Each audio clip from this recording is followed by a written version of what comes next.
Hi, my name is Haley Cooper, and I'm a senior in the Communication Sciences and Disorders program at Nazareth, and this is my story. I came into my freshman year here as an anxious 17-year-old girl. I barely knew what I was doing, and it took me a while to adjust to the new setting. The one question that people kept asking me was, why did you choose speech pathology? And honestly, I don't have an emotional story behind my decision like most people do. I was involved in Girl Scouts all the way up until my high school graduation, and from that, I learned how much I enjoyed helping people and how much I loved working with kids. I really didn't like working with adolescents and adults. During my senior year of high school, I took a sort of personality test where you answer some questions and it tells you what career best fits you.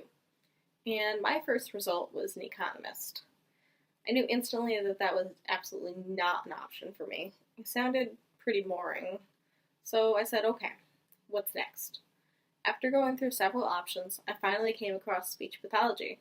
And I'll be honest, I had no idea what it was, but it sounded interesting. So I did some research, and the more I learned, the more interested I became.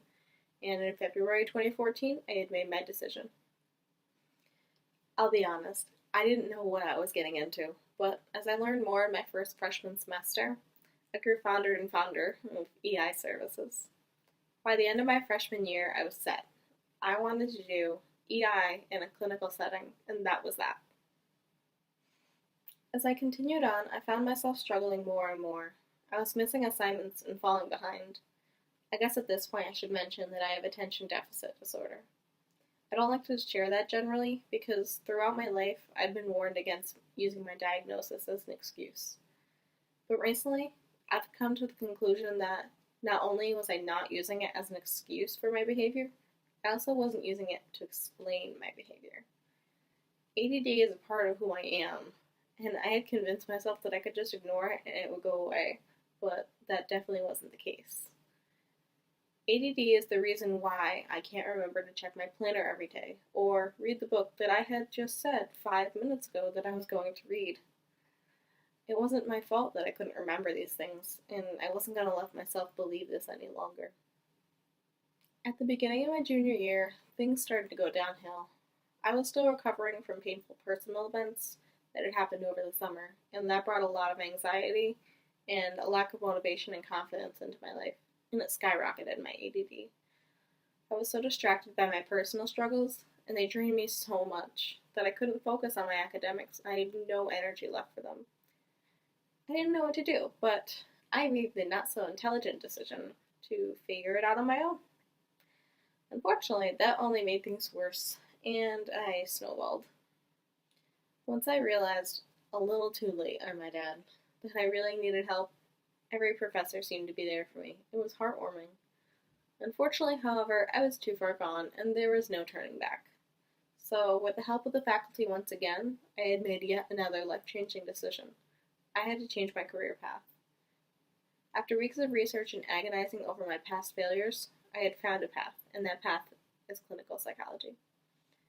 I've always loved working one-on-one with people and helping them, and so it seemed perfect. So now, here I am, ready, hoping, to graduate with a Bachelor's of Science in Communication Sciences and Disorders, and a minor in psychology. It'll take a bit more to be able to pursue a further degree, so I'll be taking a year off to fill my resume with related experience. But I hope to apply for graduate school in the fall of 2019 to pursue a doctorate in clinical psychology. I know it'll be a lot of hard work, but I've learned a lot in the past few years, so I know I can make it. Looking back, I can't imagine where I'd be without the CSD faculty care.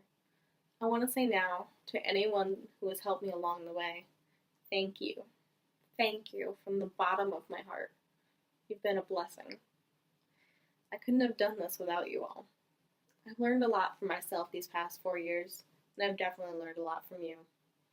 Not just about the domains of language or the structures used in speech production and hearing, but about picking myself up when I fall, dusting myself off, and pushing forward against the headwinds.